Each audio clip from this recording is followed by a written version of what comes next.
Okay, so think about this. You accept that big job offer, the long-term assignment overseas. Hmm. Maybe you're, launching a startup in, say, Singapore, or you're with a corporate team setting up shops somewhere in Asia Pacific. Right, the exciting part. Totally.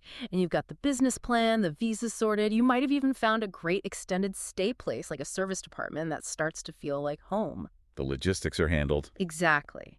But then comes the really tough part, doesn't it? Building an actual life. Yeah. How do you make friends? Build that social circle, that community, when you're so far from everything familiar?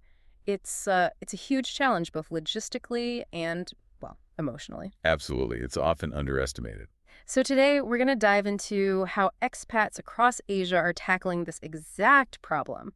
And interestingly, the answer often isn't found in the office. No, it seems to be elsewhere. Our sources are highlighting how these non-work activities, specifically organized sports, become this really vital social thread. We've got two great examples: rugby, which seems to be a big connector for Japanese communities across Asia, Right. and then cricket acting as this really essential social and cultural anchor for South Asian communities, particularly in the Middle East in our case study. Yeah, what's really fascinating here, I think, is watching these things that look like simple hobbies, leisure Be playing activities. a game.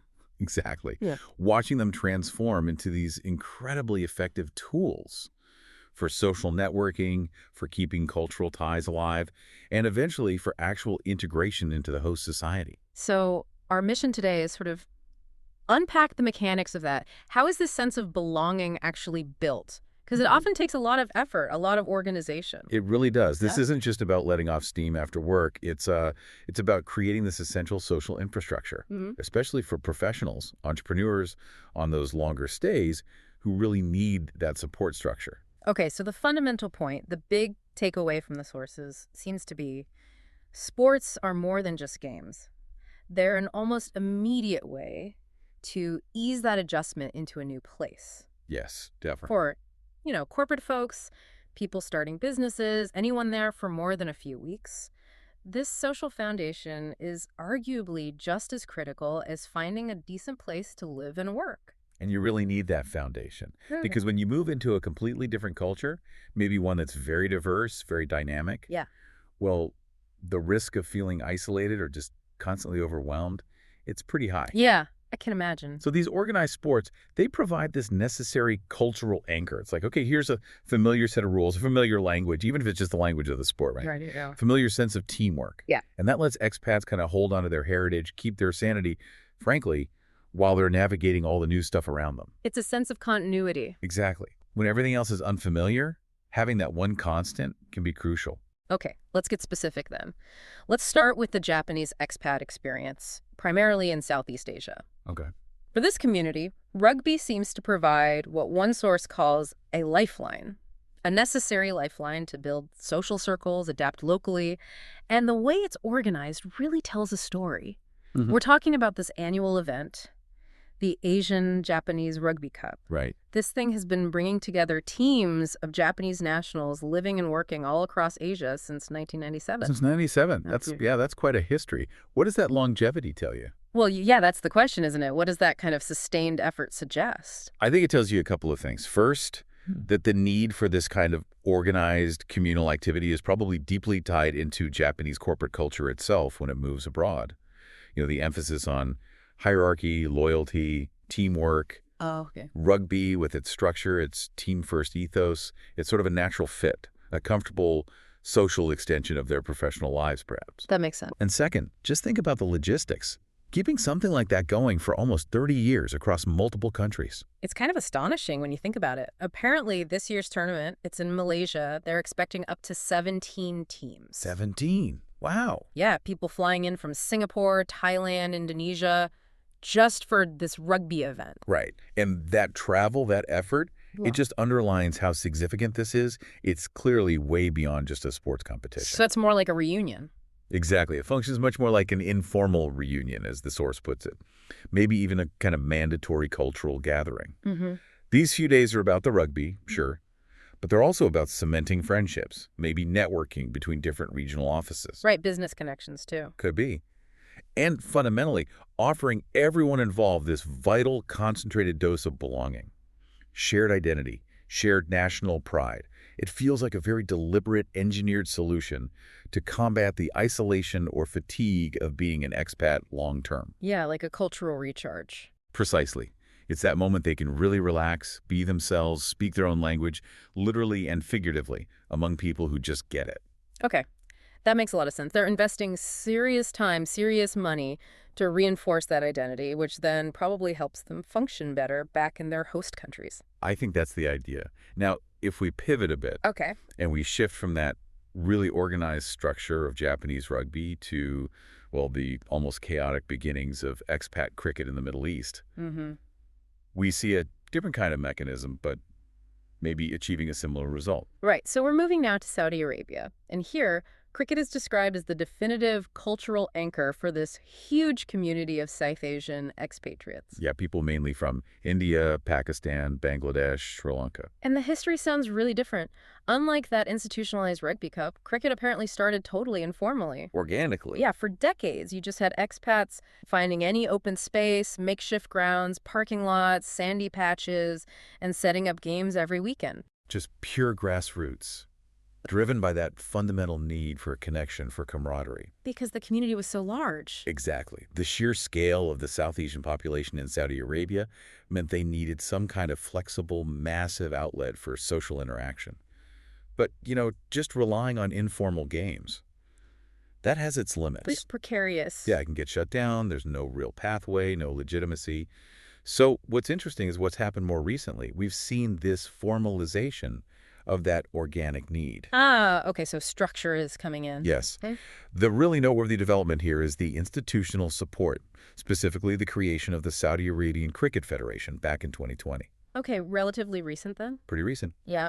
But that move basically formalized the whole scene. Suddenly you have official tournaments, properly organized leagues, and crucially, investment in actual facilities, good training grounds. Right, proper pitches, not just sandy patches. Exactly. And that's social infrastructure shifting, isn't it? From a kind of temporary fix to something more stable, a long-term asset. I bet that changes the whole feeling around it. Playing in a parking lot is one thing. Playing in an official league, backed by a federation.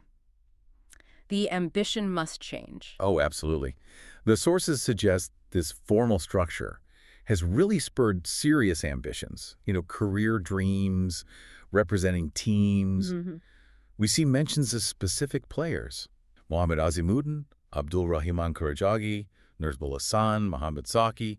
These guys aren't just playing for fun on a Friday anymore. They're thinking bigger. Yeah, they're dreaming of maybe representing Saudi Arabia one day, or even going back and playing for their home countries. The stakes are higher. And what's really interesting there is cricket manages to pull together people from really diverse backgrounds, right? Indian, Pakistani, Sri Lankan, Bangladeshi. All under the banner of cricket. Yeah, all centered around the same game, which might not always be easy in other contexts. That's the power of it, isn't it? It's that shared cultural language. And now this growth, this formalization, it's attracting support from big international cricket names, coaches. Raising the standard. Yeah. Raising the standard, adding more legitimacy. Right. The sport becomes this kind of melting pot where all these different South Asian groups can share skills, celebrate this common passion, something that might not happen as easily just in the workplace, for instance. Okay, so this brings us to the bigger picture impact, maybe. We've seen how these sports build community within the expat groups. All right, the internal bonding. But does that focus inward? The Japanese team, the South Asian League, does that risk kind of hindering integration with the actual host country? Or do these sports somehow act as gateways to broader social engagement? How does that work? That's a really important question. And the sources seem to suggest that the very organization that builds the internal community also provides the bridge outward. How so? Well, once you have that structure, the teams, the leagues, the community naturally starts to look beyond just playing. Mm-hmm. The expat players themselves often become more involved. They volunteer. As coaches, organizers. Exactly. Coaches, mentors, organizers. Think about the impact of that cycle. It's not just consuming the sport. It's giving back.